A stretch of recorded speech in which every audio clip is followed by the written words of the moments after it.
Buenas tardes a todas y a todos. Estamos acá para celebrar la publicación de Fútbol y Matemática. Los datos no se manchan, por Willy Durán y Waldemar Iglesias. Tenemos un panel aquí que los voy a ir presentando de a uno. Déjenme que me machetee acá. El panel está, representado por Augusto Costa, que es economista, es ministro de Producción, Ciencia e Innovación Tecnológica de la provincia de Buenos Aires, es vicepresidente primero de Vélez Sarsfield, es docente de la UBA y se declara bielcista militante. Correcto.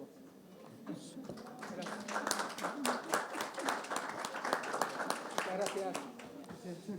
Está presente Nora Bar, quien pone adelante una aclaración, dice, no tengo credenciales futboleras, sin embargo, se declara hermana de un hincha irremedible de Banfield. Nora, digamos, Hay dos. Como mi mamá, perdón. Nora es periodista científica, la conocemos nosotros desde hace mucho, tiene 40 años de trayectoria publicando artículos de comunicación en diversas ramas de las ciencias, en televisión, radio, medios gráficos. Es autora de los libros 10 preguntas que la ciencia todavía no puede contestar y de Rebelión en el laboratorio, vidas de mujeres científicas.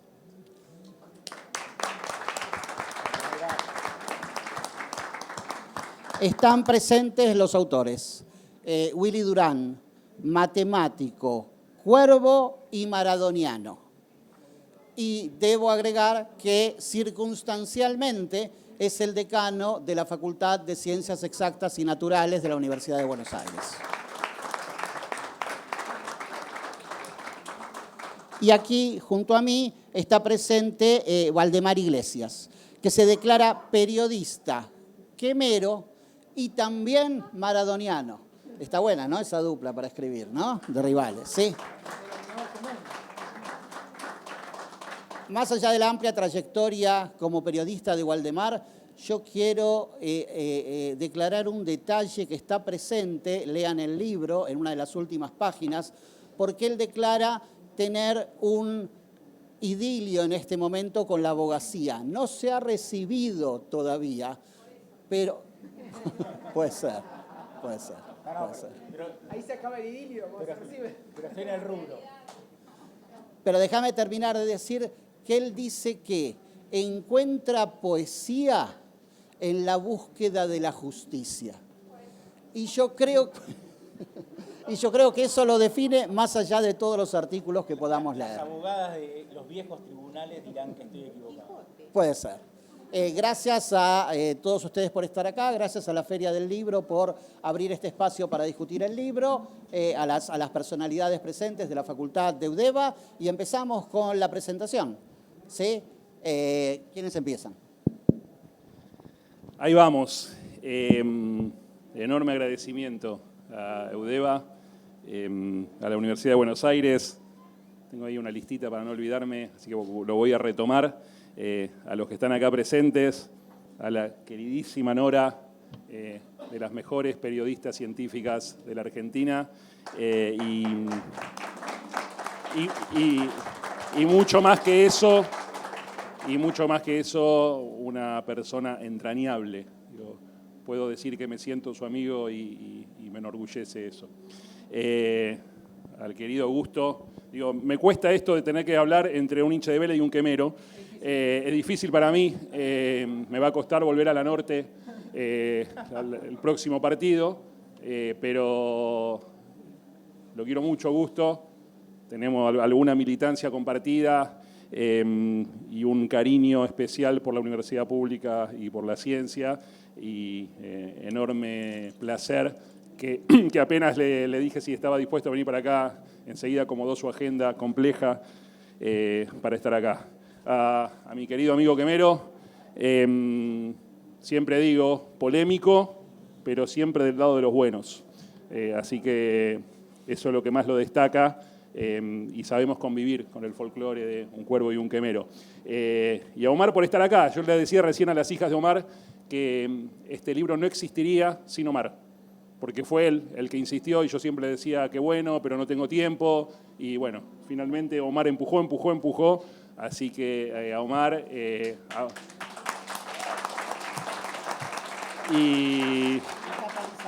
y a Gonzalo y a Luis. Digo, también esto existe gracias a ellos. Perdón por haber corrido contrarreloj.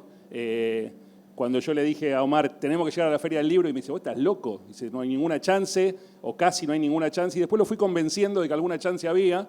Intentemos, le dije, y empezamos a correr. Y pobre, el que más corrió fue Luis, me parece. Pero acá está, por lo menos ahí está el libro. Todavía no lo pude ni abrir.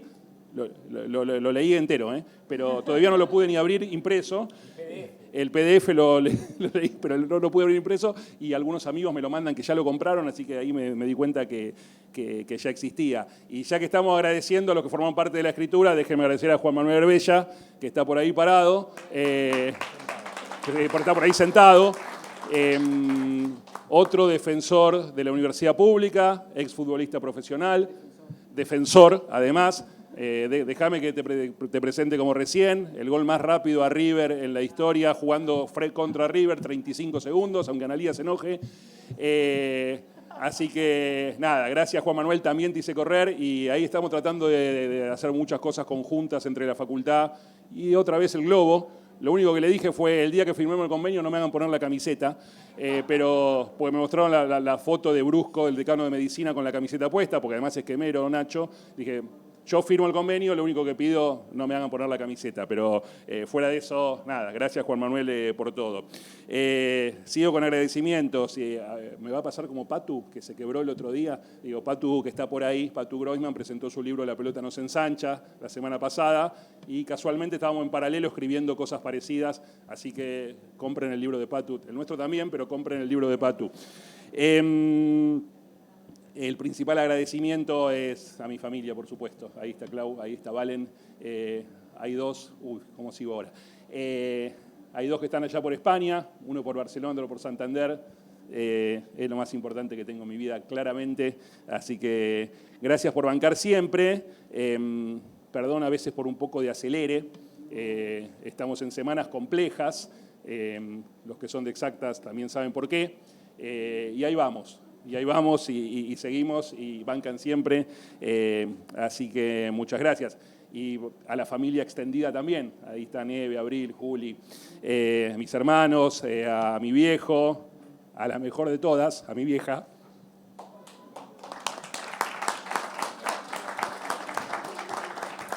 Que nos falta hace 35 años y que la extrañamos mucho. Otro que nos falta, Aldito, qué pena que no estás acá, también le quiero agradecer. Y otro gran amigo que la está peleando, a Ricky Prunes, lo vamos a ayudar a que siga esa pelea. Para seguir emocionándome, al Diego. Nada de esto existiría sin el Diego.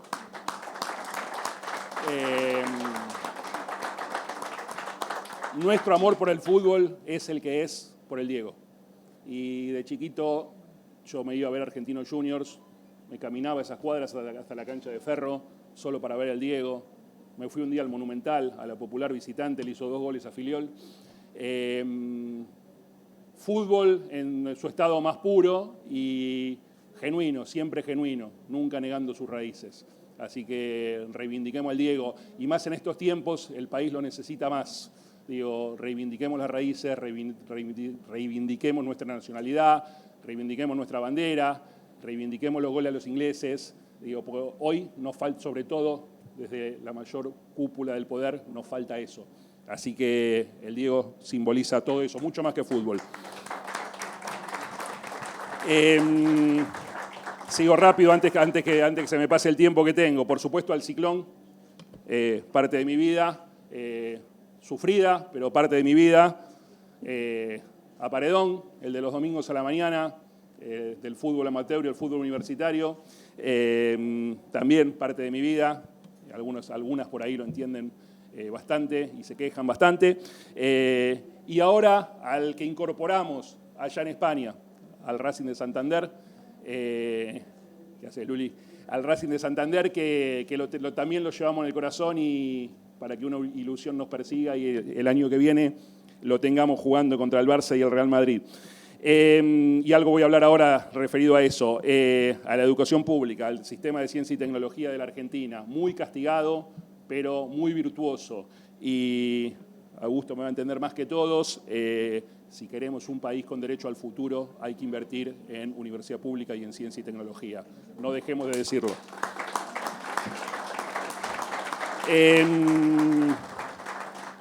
A la patria grande, porque en parte mi formación viene de la Federal de Río de Janeiro, de la Universidad de Chile y de la UDELAR. Brasil, Chile, Uruguay, muy cerquita de mi corazón. Pude trabajar en distintos momentos de mi vida y estudiar en distintos momentos de mi vida ahí. Y por supuesto ahí a mis dos mentores, a Jaime y Andrés, que con sus 80 y tantos años siguen haciendo ciencia y también reivindicando la ciencia y la universidad de sus países. A los montones de amigos, hay varios acá, los de Exactas, los de la UBA, los del Ciclón, los de Paredón, los de Chile. Antes de ser decano, ahora me cuesta un poco más, iba una vez por mes a Santiago y era incondicional que nos juntábamos una vez a cenar esa semana que yo viajaba con mis amigos de la Universidad de Chile, hablar sobre todo de fútbol, pero de fútbol y matemática. Y muchas ideas, algunas de las que están en el libro, la de los penales, de patearlos antes que empiece el alargue, por ejemplo, surgieron de esas cenas. Si los penales los pateamos antes que empiece el alargue, entonces cada equipo sabe si tiene que ganar o no, y entonces se evitan esos alargues de 0-0 muy aburridos. Algunas cosas más cortitas, bueno, ya dije, por supuesto, a Udeva, a Gonzalo, a Luis, a Omar, eso lo dije antes.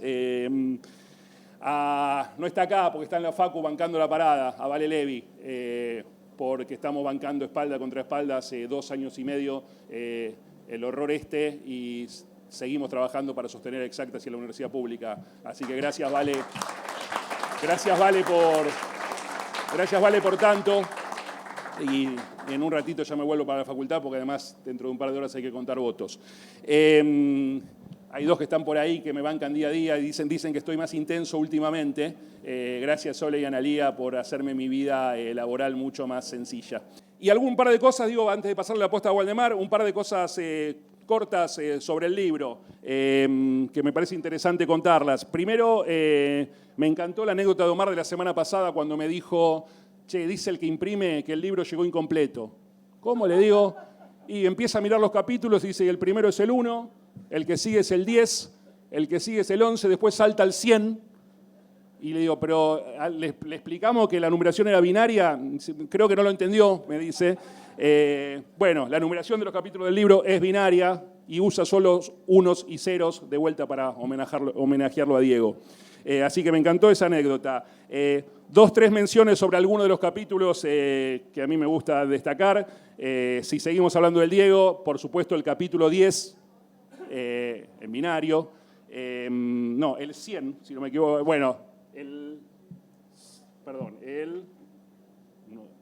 1010. El 1010, que es el décimo. El 1010, que en binario es el décimo, es el capítulo del 30-10-60.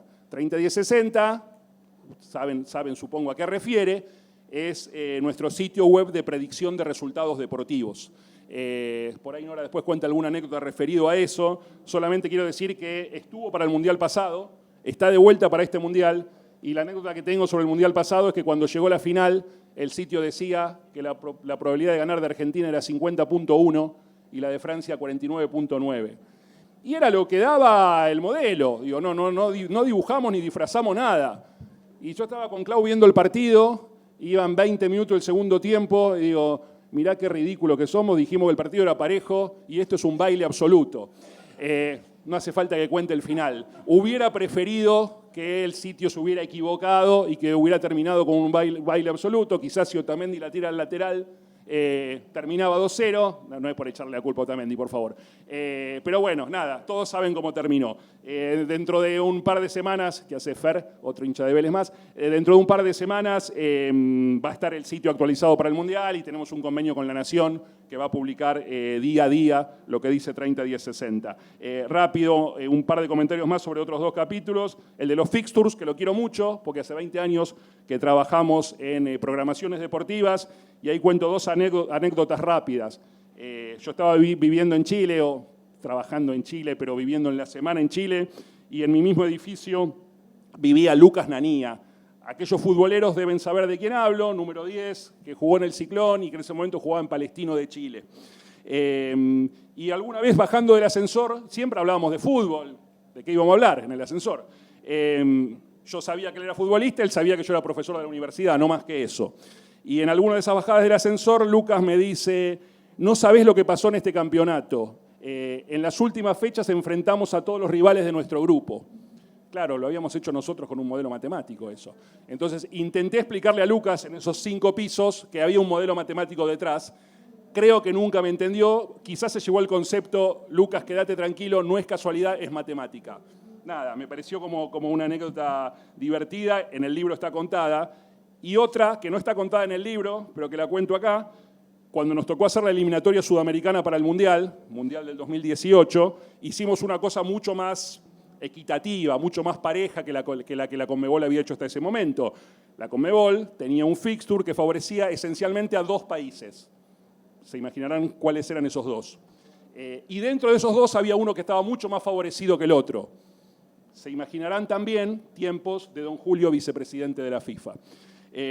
Claro, el fixture estaba hecho muy a la medida de Argentina. Vino el fixture nuestro, mucho más equitativo. Llegamos a la última fecha del Mundial y Argentina estaba a punto de quedarse afuera. Tenía que ganar en Ecuador para clasificarse. A los 10 minutos perdía 1-0.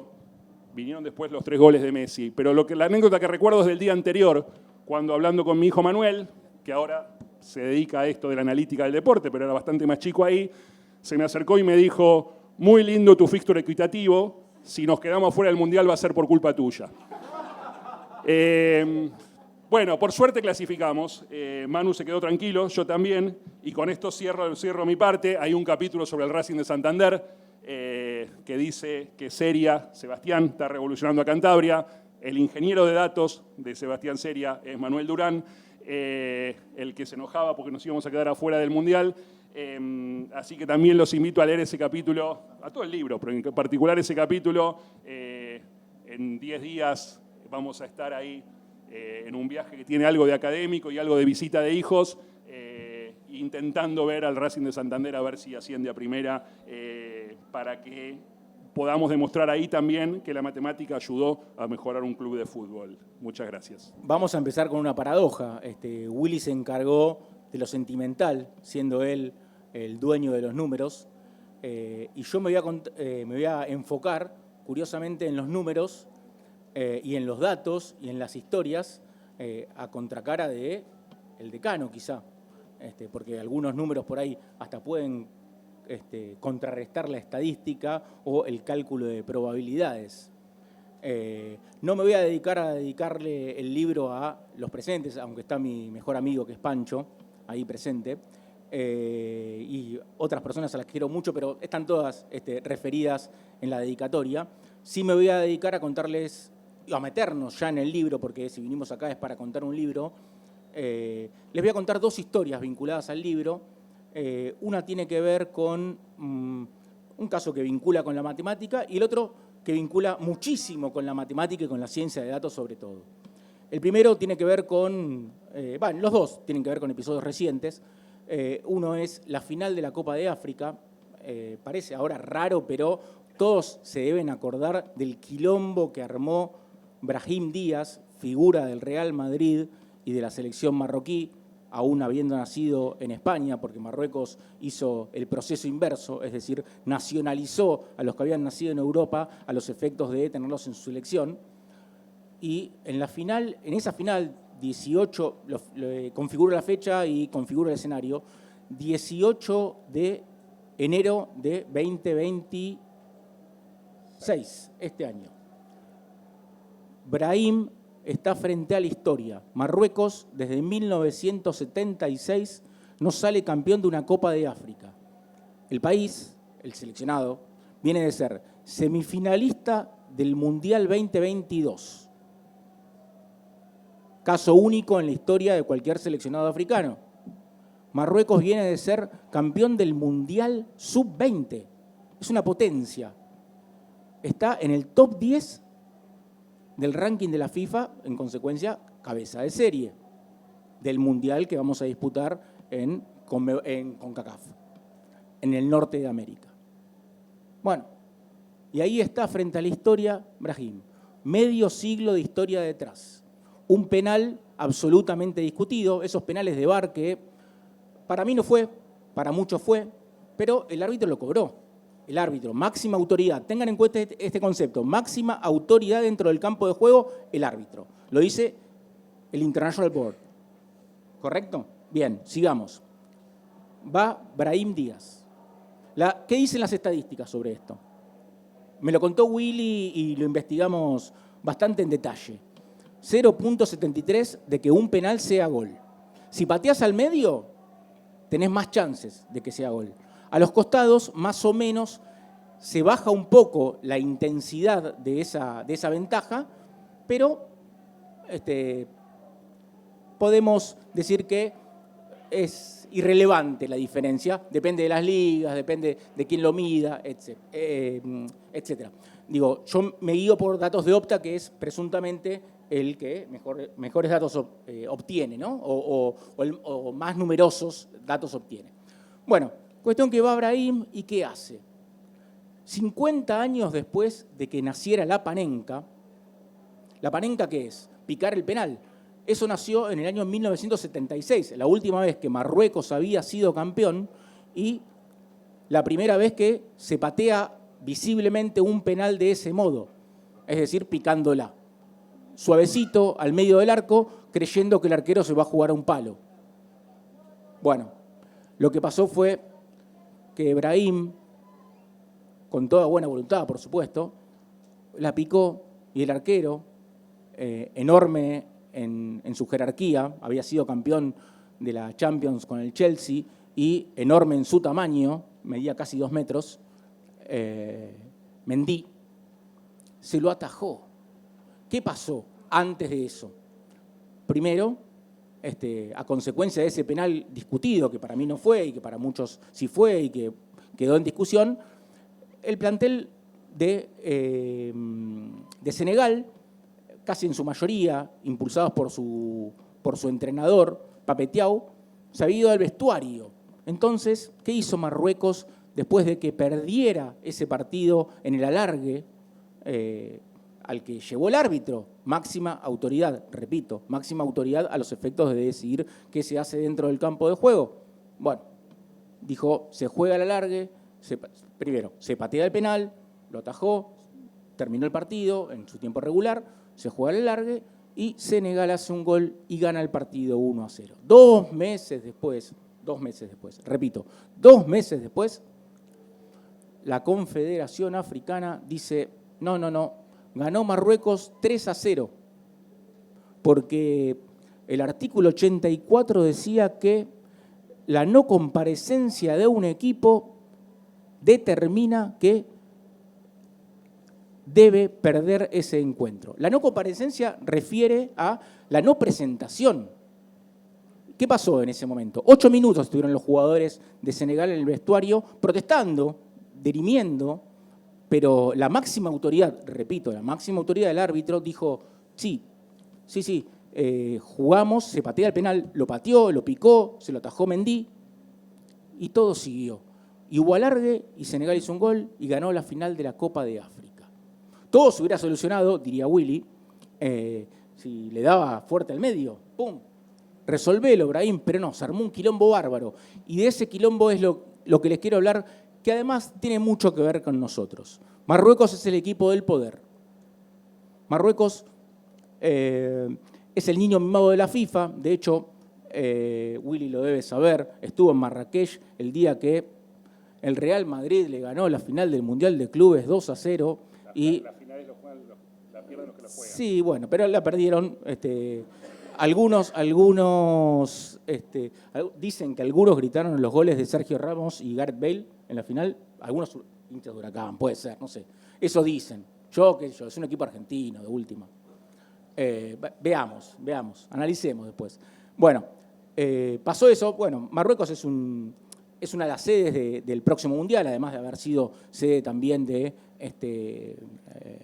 Mundial de Clubes de la FIFA en varias ocasiones, entre ellas la que San Lorenzo perdió contra el Real Madrid. Y además es un socio innegociable, imposible de prescindir de la Confederación Africana, que es la que determina, con una relectura de ese artículo 84 absolutamente mal leído desde cualquier punto de vista. Ahí veo que hay abogadas, podrían revisarlo para que vean la barbaridad que hicieron jurídica dentro del ámbito del deporte. Y pasó lo siguiente. ¿Por qué Marruecos es el hijo mimado también de la CAF, de la Confederación Africana? Porque en África sucede lo siguiente, que hay un montón de guerras invisibles que impiden que la mayoría de las selecciones representantes de sus países no puedan ser locales en su territorio, de modo tal que Marruecos, en el Mediterráneo, y Sudáfrica, en el sur, con sus infraestructuras, permiten el cobijo de todos esos países, de todos esos partidos sin sede, a consecuencia de esos conflictos internos, de esas guerras internas que en Occidente son invisibles e invisibilizadas, impiden que se jueguen. Bueno, Marruecos es imprescindible, Sudáfrica, de un modo más noble, también es imprescindible. En consecuencia de esto, la CAF dice, ganó Marruecos 3-0, pero no quedó ahí, porque el presidente de Senegal, el día después de esa determinación que sucedió 2 meses después de haber sucedido esa final, con la decisión de la CAF ahí en los medios del mundo, apareció él solito en su despacho con la biblioteca de fondo. ¿Y qué tenía la biblioteca en el fondo? La Copa de África. ¡Puah! El presidente Diomaye, le vamos a decir, porque como Cristina y como Axel y como Diego y como Lionel no necesita apellido en Senegal para que todos lo reconozcan, se plantó y dijo, el trofeo es nuestro, muchachos. ¿Y saben qué hizo? En la fecha FIFA de marzo de este año, Senegal enfrentó a Perú en el Stade de France, que es en las afueras de París. Las afueras de París está llena de, obviamente, como lo habremos visto en la serie Lupin, que es una maravilla, está lleno de africanos. Hay mayoría de negros y sobre todo senegaleses. Y quiero contar un paréntesis respecto de los senegaleses y Francia. Esto lo cuenta Galeano en su libro Espejos. El país que más muertos ofreció en la Segunda Guerra en nombre de Francia fue Senegal. Y se pregunta Galeano, ¿saben cuántos monumentos a negros hay en Francia vinculados a la Segunda Guerra Mundial y su condición de héroes? Piensen mal y van a acertar. Ninguno. Por lo menos hasta el momento de la publicación del libro Espejos, que fue hace menos de un lustro, o más o menos. Sigamos. El presidente de Senegal, Diomaye, como sería un Axel, como sería un Cristina, como sería un Diego, como sería un Lionel, fue un poco más allá. ¿Qué hizo con el trofeo después de haber celebrado con un recital musical ante más de 80.000 personas, casi todos senegaleses, en el Stade de France? ¿Qué hizo? Agarró el trofeo, agarró las medallas y las guardó en la principal base militar de Senegal en Dakar. El trofeo está ahí, guardado, lejos de todo. Acérquense si pueden. Digamos otra cosa. Nuestro amigo Diomaye, repito, que no necesita apellido en su país, ni como Axel, ni como Cristina, ni como Diego, ni como Lionel, se animó a más.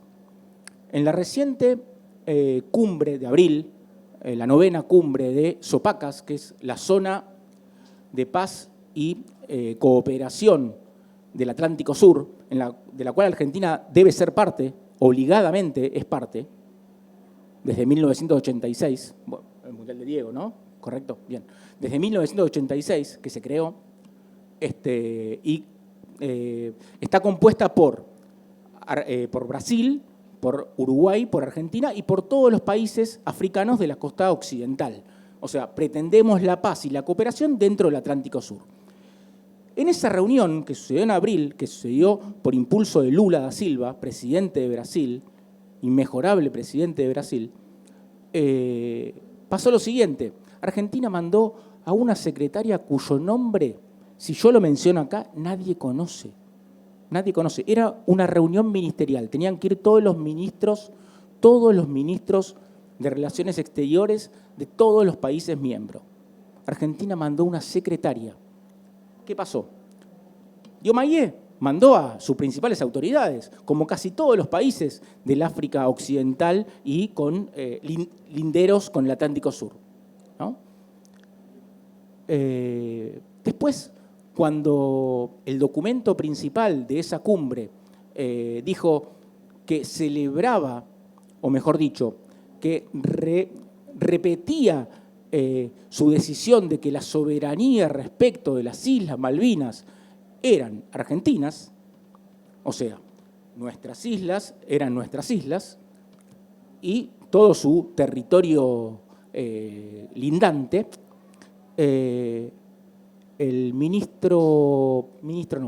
canciller de nuestro país, ¿no, lo menciono o no? No, sin mención, ustedes saben a qué me refiero, estaba tuiteando en ese momento, muchachos, estaba tuiteando. Después celebró, porque eso, claro, respecto de Argentina, país, respecto de Argentina, Estado, eso era muy importante, que 24 países juntos dijeran la soberanía de las Islas Malvinas es de Argentina, es un montón, porque aparte son todos los países involucrados dentro de la región, el Atlántico Sur. Bueno. Y volvemos a Diego y al gol a los ingleses. Volvamos a Diego y al gol de los ingleses. Se pasamos ahora. Vamos. Bueno, hola, buenas tardes. Como quieran. Buenas tardes. Yo hago un descargo, una declaración. No soy futbolera. ¿Me perdonan? No. Crecí en un barrio, en Banfield. Fui mucho al club a jugar otros deportes.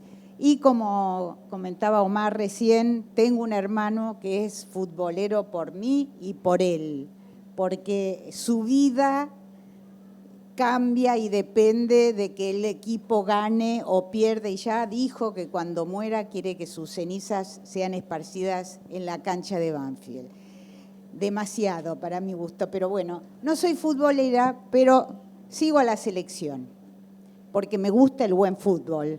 Y bueno, ¿no? Y en particular estos últimos años de la escaloneta tan lucidos, la verdad que uno se prende y sigue y sigue y sigue.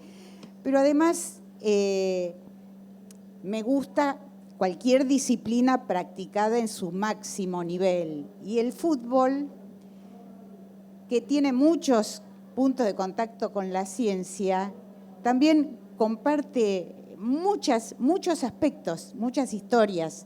Me dedico a la ciencia no solo porque la ciencia es importante, a hacer, periodismo de ciencia, no solo porque la ciencia es importante, porque es imprescindible para nuestro desarrollo, para tomar decisiones informadas, para crear una ciudadanía con pensamiento crítico, sino que también me dedico al periodismo de ciencia por sus historias maravillosas, que tienen mucho de trama de suspenso, de película, de aventuras.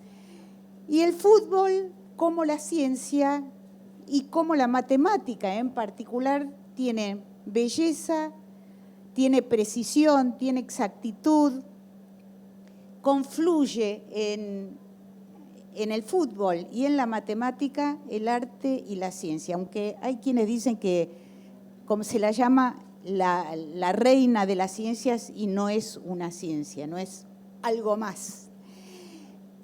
Tanto el fútbol como la matemática tienen historias maravillosas. Y permítanme entonces, yo no puedo mencionar jugadores ni historias puntuales de nuestro fútbol, pero puedo hablarles de este libro, un librazo, un libro maravilloso, que debo decir es mucho más que fútbol y mucho más que matemática, aunque tiene ingredientes de los dos.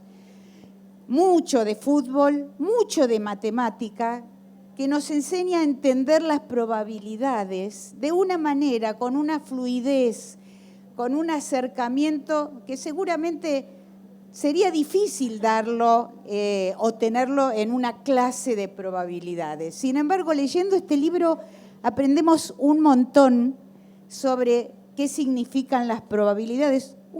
Son conceptos muy complejos. En medicina, por ejemplo, ¿qué es el riesgo? Ni los propios médicos muchas veces entienden qué es el riesgo. Bueno, leyendo este libro, que se lee con un placer, porque combina, como decía Valdemar, como contaba recién, historias que están dentro de la cancha y muchas también están fuera de la cancha, que tienen que ver con historias humanas. ¿Y qué es lo que más nos gusta a las personas? Las historias humanas, eso es lo que nos atrae. Y combina también asombro, esas historias épicas, victorias inesperadas, fracasos estruendosos, tremendos. Bueno, todo eso está en este libro. Cuando me enteré de que Willy y colegas estaban haciendo en la facultad este sitio 30-10-60, un poco continuación, ¿no?, de lo que se venía haciendo en Chile, el aplicar la matemática al fútbol. Como periodista, ¿qué podía decir? Es como una oportunidad caída del cielo, porque ustedes vieron que ya no se leen mucho los diarios, pero tradicionalmente en las páginas de los diarios había un número de páginas dedicada a la política, un número de páginas dedicada a la economía y un montón de páginas dedicadas al deporte, la mayor parte del fútbol. Para la ciencia, gracias si teníamos media página, ¿no?, o una página cuando había algún evento muy relevante. Siempre fue nuestra envidia la atención que provoca en las personas el fútbol, cómo se identifican, cómo siguen las historias del fútbol, la importancia que tiene para sus vidas, porque hay gran parte de sus vidas que está unida a las historias del fútbol, ¿no? Y bueno, entonces daba la oportunidad de acceder, de juntar las dos cosas. La matemática, fundamental para nuestra vida, como decía, para nuestro país. Pensemos solamente en la cantidad de slides y de cifras que se tiran de cualquier manera y muchas veces desvirtúan la información porque las personas no saben parar la pelota, para usar una metáfora futbolística, y decir, momento, ¿de dónde sale esta cifra? ¿Cómo se construyó? ¿Tiene algún viso de realidad? Bueno, la matemática, desde que nos despertamos hasta que nos vamos a dormir, y estoy hablando de la matemática elemental, pensemos en la matemática avanzada, en la que interviene absolutamente en todas las ciencias, ¿no? Bueno, el sitio 30-10-60 nos daba la oportunidad de aunar las dos cosas, la pasión de las personas, la pasión que provoca el fútbol y una mirada matemática que es indispensable y que permite, como lo hace el libro, entender un montón de cosas. Y una de las anécdotas que recoge Willy en el libro y me hizo recordar es que en la final de la Copa América 2021 hicimos una nota justamente para contar que estaba este sitio que calculaba las chances de cada equipo, cómo lo hacía. Por supuesto, nosotros desde un medio de comunicación masivo no podemos hablar de la técnica exacta, pero podemos dar una mirada general y explicar los conceptos centrales, ¿no? Y entonces Willy me explicaba, y así comenzamos la nota, que cuando se diera el pitazo inicial de ese partido, Brasil iba a tener más o menos 73% de probabilidades de ganar el partido y la Argentina 27%. Y a continuación enseguida me explicó, como buen profesor que es y buen docente, mira, es como si jugaran de 4 partidos que jugaran, Brasil ganara 3 y la Argentina 1. Este tipo de cosas que en el libro están por todos lados, nos ayudan a entender, bueno, qué son las probabilidades, cómo tenemos que pararnos frente. Es lo mismo que cuando leemos el pronóstico, ¿no? Y de repente algún periodista un poco burro, hay que decirlo, y sí, no queda otro término, un poco burro, dice, el servicio meteorológico se equivoca. Bueno, cuando te dicen que hay 40% de probabilidades de lluvia, quiere decir que hay 60% de que no llueva, ¿no es cierto? Bueno, todas esas cosas están contadas de una manera encantadora, sin olvidarlo, la fascinación, los sentimientos, esas historias curiosas, el asombro que me acuerdo que hace muchos años el diario The New York Times les pidió a sus lectores que dijeran, las notas de ciencia no eran las más leídas, pero eran las más enviadas por email. Entonces hizo una encuesta y preguntó, pero ¿qué es lo que valoran? Y lo que salió en primer lugar del ranking fue la palabra asombro. El asombro que producen, esa cualidad que tiene la ciencia de asombrarnos, porque va en contra de lo que creíamos, va en contra de la intuición o descubre cosas que, bueno, eran desconocidas. Este libro conjuga todo eso, conjuga la poesía de un juego hermoso y nos desasna con muchas de las intuiciones que teníamos. Por ejemplo, que el fútbol es más difícil de pronosticar que el básquet o el rugby. Algo que uno, así a primera vista, pensaría, bueno, es lo mismo. Sin embargo, no, es más difícil el fútbol. Lo mismo, no sé si se acuerdan esa película, El juego de la fortuna, de Brad Pitt, que fue de los años 2011. Exacto, donde ya se empezaba a usar la matemática para hacer scouting de jugadores, ¿no? Pero claro, una cosa es emplear la matemática para evaluar una persona y otra cosa es tener en cuenta todas las variables que pueden cambiar en un partido de 22 jugadores, o sea, 2 equipos de 11, ¿no es cierto? Por supuesto que la dificultad, supongo yo, Willy me corregirá, pero es muchísimo mayor. Bueno, ahora tenemos este libro que nos lo explica, cómo se llega a esas conclusiones. También nos cuenta que la ciencia se puede equivocar, porque como contaba con respecto a aquel partido de 50,1 y 49%, ¿no? Bueno, son probabilidades y así como se hace un pronóstico, dentro de esas probabilidades está que gane el menos esperado.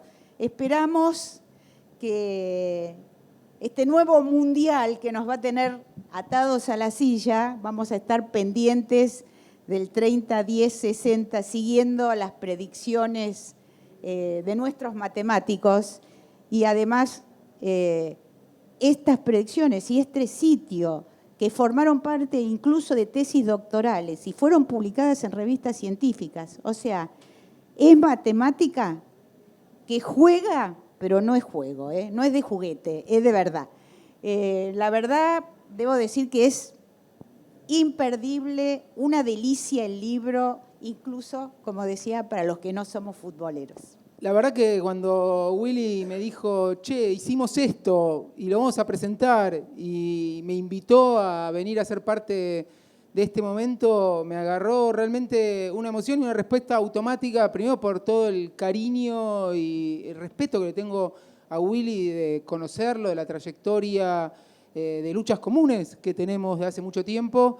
Y Waldemar también, todo lo que aportó a lo largo de su carrera, ver plasmado en un libro, y como decía Nora, temas que en principio fútbol y matemática parecían excluirse mutuamente, pero acá vemos cómo no solo se vinculan, sino que son dos caras de la misma moneda en muchas situaciones.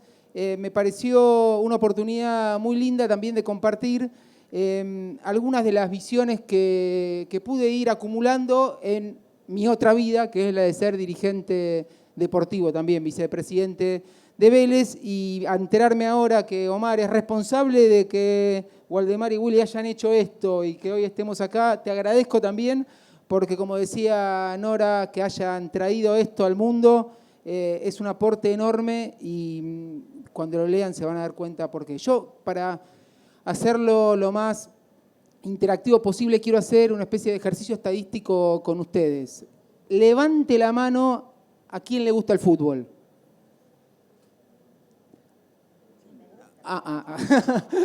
Muy bien. Levante la mano quien es hincha de algún club de fútbol. Herbella. Bien. Herbella no es hincha porque estoy yo adelante, me parece, pues si no. Él no es de nadie. Bueno, por ahora venimos como que todos levantaron la mano, o casi todos, y casi todos levantaron la mano. Decía, todos los que están acá les gusta el fútbol y son hinchas de algún club. Vamos a ir repasando lo que se ve de este lado. ¿Quién mira habitualmente partidos de fútbol? Bueno, la mayoría le gusta el fútbol, la mayoría es hincha de un club y la mayoría mira partido de fútbol. ¿Quién va habitualmente a la cancha? Menos van a la cancha. ¿Quién ve habitualmente por la tele los partidos de fútbol? ¿Quién hace las dos cosas? Va a la cancha, llega a su casa, mira el resumen del partido que acaba de ver en la cancha y después se mira todos los restos de los partidos. Bueno. Y ahora la segunda de España. Bueno.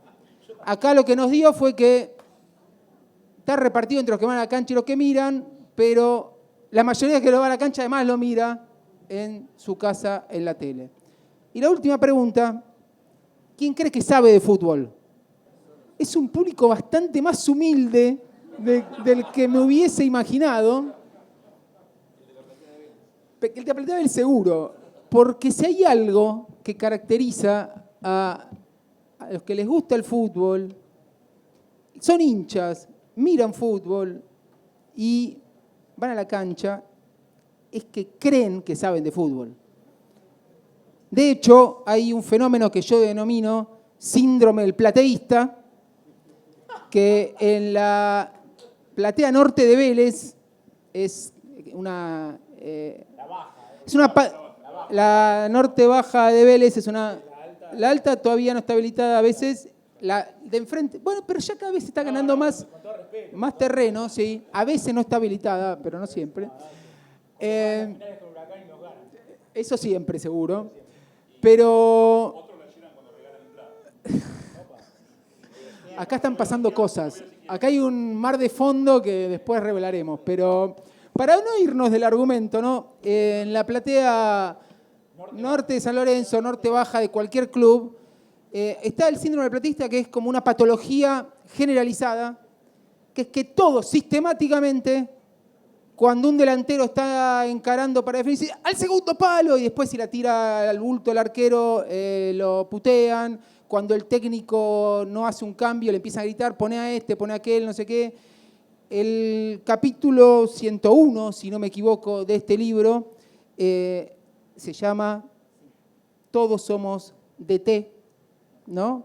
Es decir, quienes amamos el fútbol, nos creemos que sabemos.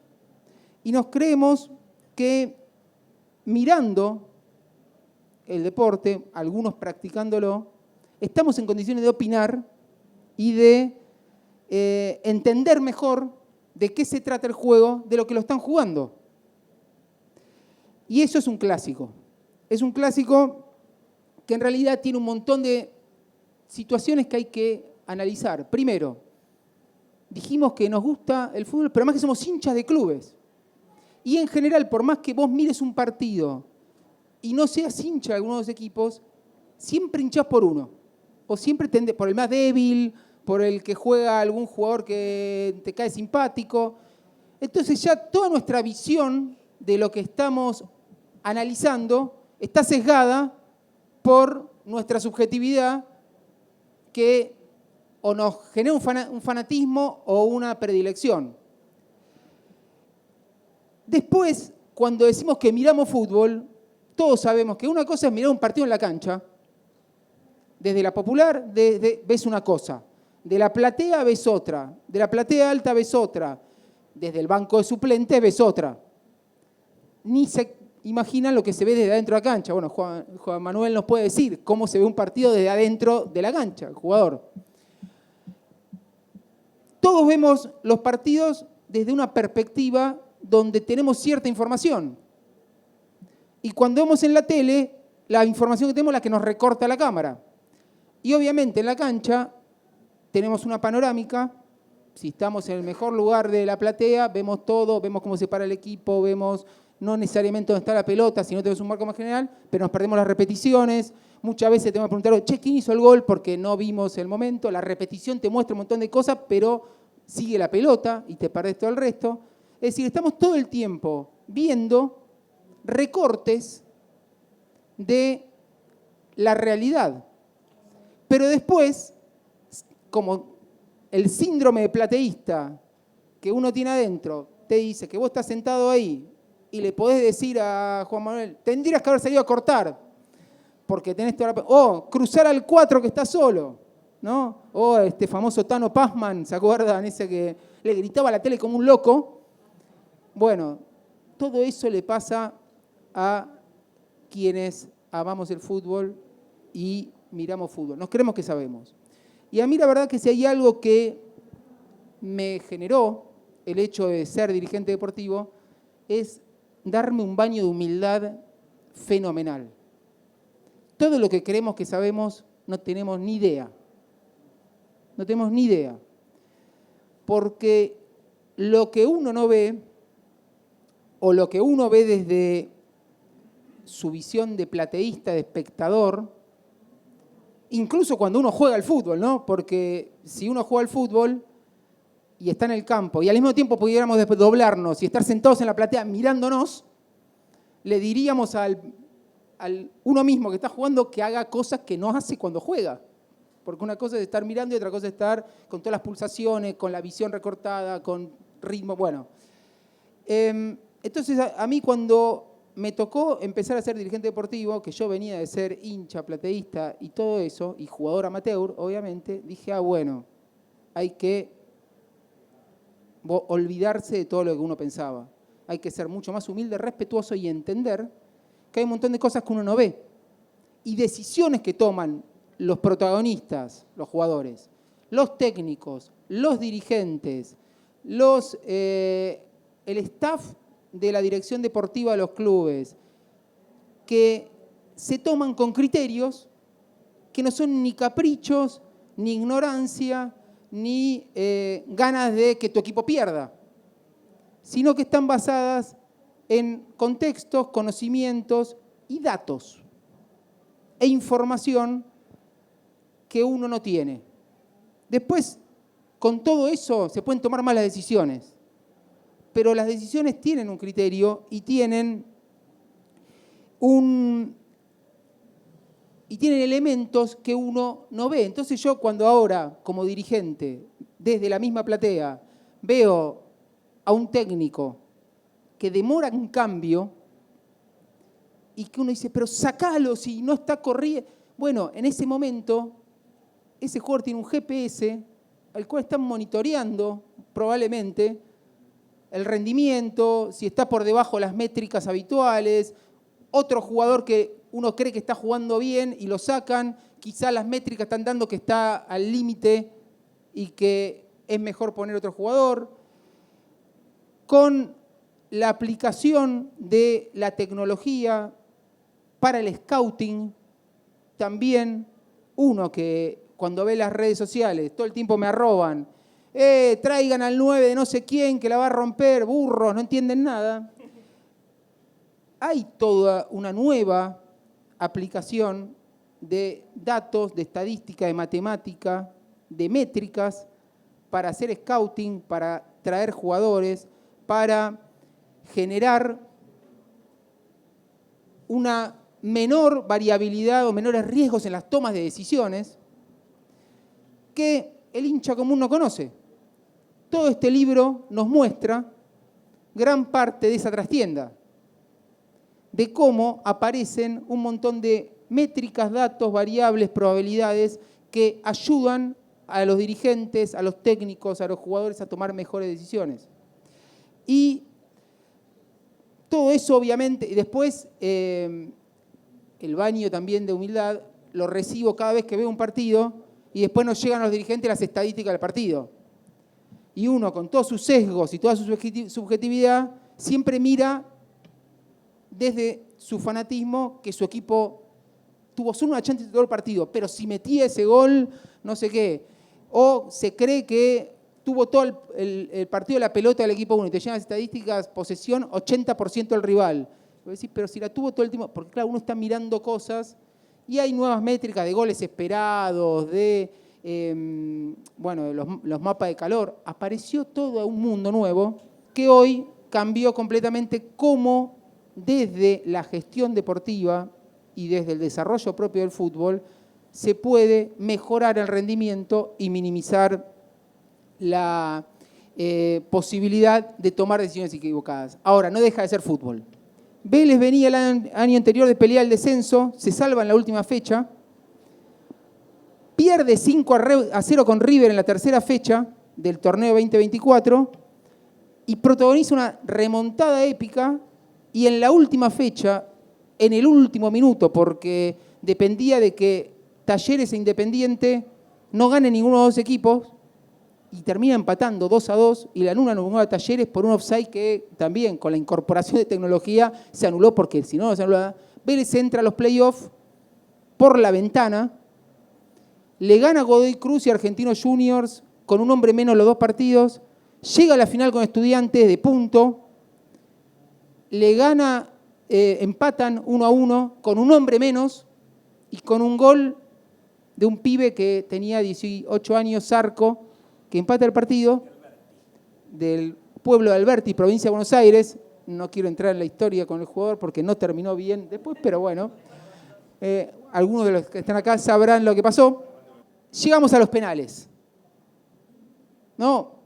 Con Vélez, de los 10 jugadores, 8 jugadores surgidos del club. Primera cuestión, sorteo. Gana Vélez. ¿Qué dice la ciencia, doctor? Siempre hay que patear primero. No es capricho, es estadística y matemática. Según dice el libro y nos enseña, entre el 52 y el 60% de los equipos que empiezan pateando ganan las definiciones por penales. Esto tiene que ver con diferentes elementos, uno de los cuales es la presión que tiene el que viene de atrás si el que pateó primero la metió. Vélez gana el sorteo, empieza pateando, mete el primer penal, Mamana. Estudiante mete el primer penal. Vélez mete el segundo penal. Viene Mancuso, el jugador de Estudiantes que había hecho el gol en el partido. ¿Se estrelló?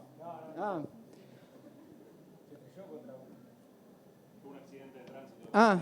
No, ese fue otro. Mirá. Bueno, Eros Mancuso patea uno de los penales para mí mejor pateados que vi en mi vida, a un palo, una violencia terrible, y Marchiori, nuestro arquero, se tira con las dos manos, la saca, para mí fue de las mejores atajadas que vi en mi vida. 2-1 Vélez, tercer penal, Joaquín García, lateral, crack de las inferiores. Yo estaba con Ricky Álvarez, director deportivo, con Seba Pay, director de fútbol, con todo el equipo, el staff. Todos nos miramos, fuerte y al medio, intuitivamente. Todavía yo no había visto este libro. ¿Qué dice este? ¿Eso por qué? Porque uno sabe que si le pega fuerte al medio, lo más probable es que el arquero se tire a un lado y la pelota entre. 84% posibilidades promedio de que entre más o menos. Y acá me anoté, porque lo decía en el capítulo, si tirás al medio 84, si tirás a la izquierda 78% y si tirás a la derecha 74% de meterla, ¿no? Bueno, pero acá también aparece un juego, lo que en teoría los juegos sería entre el arquero y el jugador. También se estudia a dónde patean los jugadores. Y se acuerdan los machetes en la botella o en la toallita. ¿Qué era? El arquero de Alemania, ahí, 2006, exactamente. Ah, ya voy. Ya nos empieza a redondear. Vamos a redondear la anécdota. Está por patear. Suspenso. Todos el arquero estudió cómo patea ese jugador. Entonces el jugador tiende a pensar, como sabe dónde voy a patear, tengo que patear al otro lado. Pero como él sabe que yo sé esto, entonces empieza como un loop terrible. Bueno, ¿qué hace Joaquín García? En vez de patear fuerte al medio, la tira al palo derecho, abre el pie, Mancilla, el arquero estudiante, la taja. Sí, se patea bien. Si patea bien. Bueno, hay otra máxima que dice penal bien pateado es gol. Bueno. Bueno, esto da para discusiones hermosas y eternas. Bueno, si la metía 3-1, era irremontable, Vélez iba a ser campeón, bueno, cerra el penal. Mete Estudiantes, llegamos al quinto penal, se lo atajan. No, Vélez cerra el siguiente penal, llega Estudiantes al último, si lo mete es campeón. Russo Escasíbar, otro penal muy bien pateado, Marchiori la saca, pega en el palo y la ataja.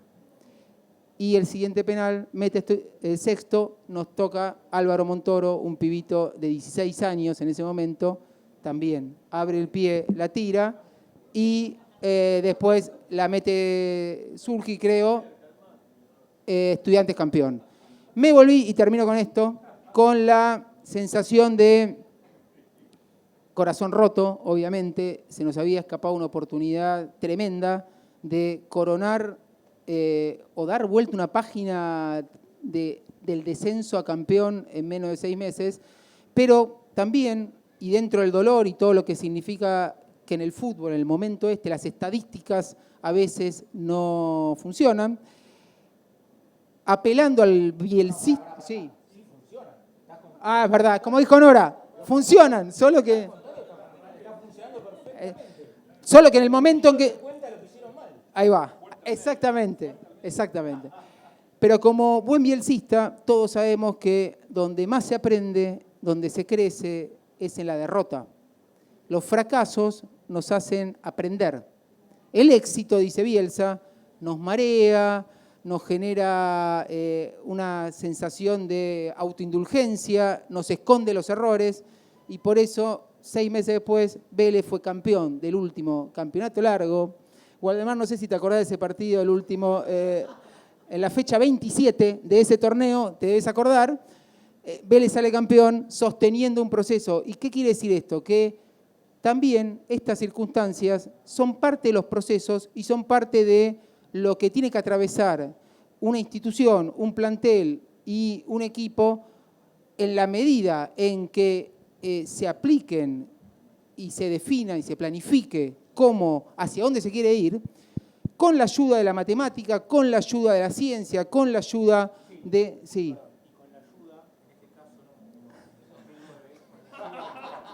Estaba esperando eso, todavía esa herida no se curó, pero bueno.